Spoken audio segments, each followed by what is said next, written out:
Hi, this is Derek with another review for HorrorNerds.com. This time I will be reviewing today the Asylum Blackout, the 2011 horror thriller movie, otherwise known as The Incident, which was its original title. It's directed by Alexandra Cortez. I think I'm getting that name right. Apologies if I didn't.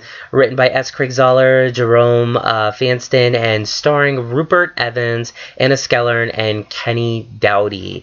And basically, it's set in 1989 in Washington. And three friends, George, Max, and Ricky, they're musicians that are doing their best to try to have a band that is successful at that time. But of course, they got to pay the bills. So what they do for their day jobs, or as the case may be, in an overtime situation, night jobs as well, they work as cooks in an insane asylum in order to pay their bills so that they can record their songs. Acting is, for the most part, okay. No big names here to lend really to any serious credibility, so you know, you sort of kind of just feel a little bit of the B-movie sense to it. I will say it's superbly filmed. Definitely has an ambiance of scary to it. I think that's what saves it from being a complete washed out C or B film. There are a few moments, such as when, you know, these cooks that are, you know, doing their job all of a sudden get locked in due to a blackout. You know, when they have to like walk down the halls and it's real dark and all the cells are open, can you imagine? I mean, that would be pretty creepy. I myself was a counselor for many years who worked with the criminally insane, as well as just people that weren't well in the head, and there's always a sense of things that are being off. I can remember particularly I did overnights in a residential place for girls and guys who were very suicidal and, you know, not into taking care of themselves at all, and some really scary nights I had just from knowing I was the only person there responsible for these individuals, and at any moment they could come down and kill me.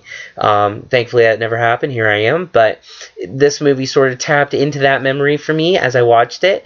I definitely felt what was going on in the movie, although I will say the only real major misstep of this film, actually maybe two, but I'll talk about the second one really in a minute, is just, it just becomes sort of like a torture film, you know, a la Hostel, you know, when you have, you know, the prisoners doing their best to torture the you know, their guards. You have to wonder, really? I mean, you know, you guys are insane, you're criminals, I get it, but you know, you're there for a reason. Those people didn't put you there. They're just doing their jobs. I mean, unless they make your lives completely miserable every day, which there might be some indication to that in the movie, it didn't feel necessary. I felt like you could have this movie still work. And granted, being it's in 1989, you know, cell phones didn't really exist back then at that level, you know, to the point that they do today.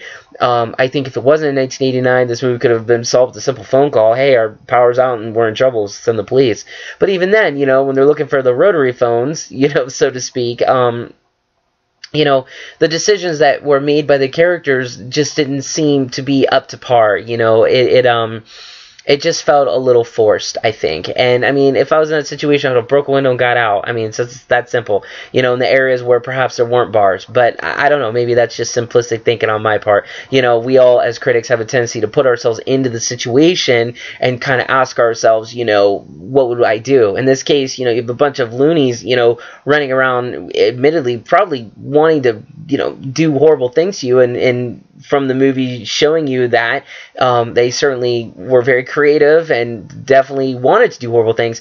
You still have to ask yourself, you know, was there perhaps a better way to deal with this? You know, some of them are just not maybe wanting to kill people. They're just loony, you know. So I didn't care so much for that. I thought it could have worked. I mean, just the creepy element of them having to walk down a dark hallway when it's blacked out and all these prisoner cells are open, that got me. The other thing that didn't work so much, and again, I don't even know if I would say it didn't work or not. I sort of liked it in a little way, was the surreal ending. You know, without giving away anything, you know, the director, you know, really tries to add a little more to the film. I think that, you know, is what's there. I don't really understand why movie directors feel they got to do this with every movie, especially horror films, but you know, it did kind of work. You know, if you worked in the psychological field such as I have, you know, maybe the surreal ending was a nice touch, you know, and that can go either way. I think, you know, it just depends on your perception and what you were coming into this movie expecting. It is good. It wasn't bad. It's a good Netflix rental if you got Netflix.